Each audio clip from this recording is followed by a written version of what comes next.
My name is Gavin Evans, and this is my review of Shrek Forever After. And this review will have spoilers, so there's your warning. But look, everybody loves the first two Shrek movies, and rightfully so. They are perfect movies. Everybody hates the third Shrek movie, and rightfully so. That movie sucks. But most people don't seem to like this fourth one, and that's where I have to disagree. On Rotten Tomatoes, it has a 57% from the critics, a rotten score. It has a 54% from the audience, and on IMDb, it has a 6.3. And I gotta be honest, I find that to be baffling because this is one of those movies I watch and it's so obviously great. Like, this is a fantastic sequel, and I guess it's DreamWorks' second most underrated movie. So, let's talk about the story. And Shrek.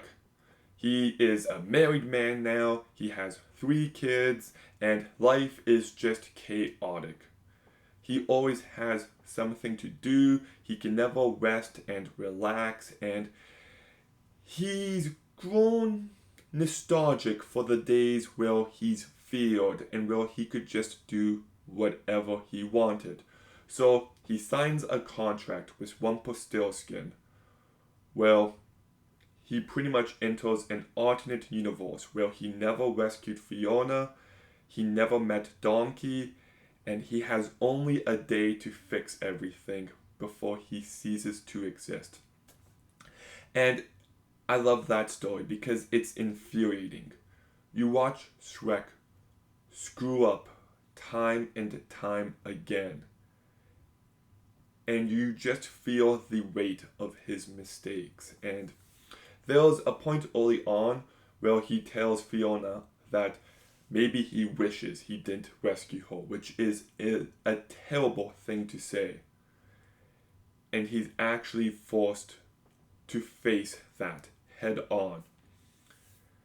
And just watching Shrek and Fiona fall in love again is just really well done. I love how the climax is them working together to fight the dragon. It works really well thematically, and at the end of this movie, when Shrek is on the verge of dying, and he tells Fiona about their 3 kids together, and he says, "You know what the best part of today was? I got the chance to fall in love with you all over again." How can that not hit you emotionally? It is wonderful, powerful stuff.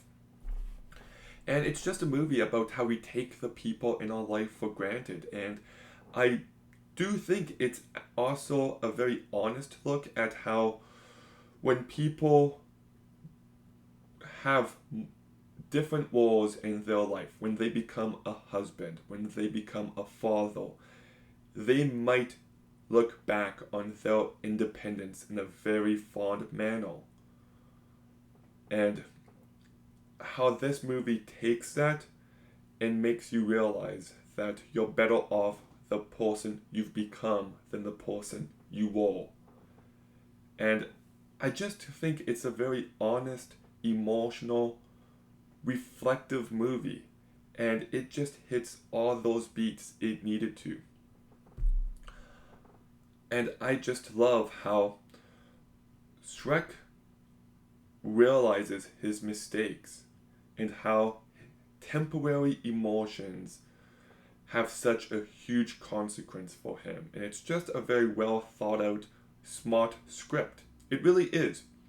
And Mike Myers continues to do a great job. You're just so sympathetic for him for a large chunk of this movie as he's just in this terrible situation. And like, he's trying to get Fiona to fall in love with him, but she's also very different, and it's just this struggle, and it's just very engaging stuff. And I loved how the character is challenged here and how he grows by the end. But the standout character to me here is Cameron Diaz as Fiona because there is some great character work. We are in a universe where she was never rescued, and as a result, she has hardened and she's become bitter. And she represents who Shrek was when he was more independent. And to see her open up again and lean into the softer side of her character by the end is just very satisfying. Eddie Murphy continues to be very funny, lots of energy, lots of personality, but he is pushed to the side here. Antonio Banderas, I do love the fat person boots jokes, and he's more pushed to the side here, but still a very entertaining character. Walt Dorn as Rumpelstiltskin is a fantastic villain. He is great. First of all, his voice is so distinct and he just brings this character to life so incredibly well. But this guy is just a slimy sleazeball. He is a villain you love to hate. And I also love the way the plot is set up at the very beginning of this movie with the king and queen of Far, Far Away. And how that factors into the story. I also like all the different wigs he has. I thought that was a funny running gag. And then we've got John Hamm, Craig Robinson, and Jane Lynch as some of the other Orgles. And these characters are fine. They're not great, but they're fine. I do like seeing the alternate takes on some characters that we know, like the Big Bad Wolf, the Three Pigs, Pinocchio, the Gingerbread Man is definitely my favorite here. I love how Rumpelstiltskin's villains are witches. I feel like that's something in this fairy tale world that we haven't seen enough of, so it feels appropriate for this story. And the Pied Piper is a really great villain. Because on one hand, the fact that he makes everyone dance is very goofy, but the fact that he can take control of them is very menacing and it adds tension to the movie. So he was a welcomed presence. I do wish we got a bit more of him in the climax. He just kind of disappears from the movie. I would have liked them to gain the upper hand against him.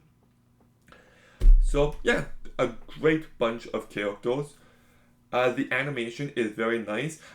I like how the magic in this movie has this yellow and black look to it. It's very unique and it definitely stands out. Like the magic here actually looks menacing to a degree. The soundtrack, okay, look, it's not as iconic as the first two movies. There's nothing here on the level of All Star or Accidentally in Love or Changes or Hallelujah. There's nothing like that here. But Top of the World by the Carpenters is still a very nice song. And I like the songs in the credits. For Once in My Life by Stevie Wonder and Right Back Where We Started From by Maxine Nightingale. Those are nice songs, but the soundtrack is definitely not the priority here. And even the music, it's still more of what I love in this franchise. I just would have liked some more new music.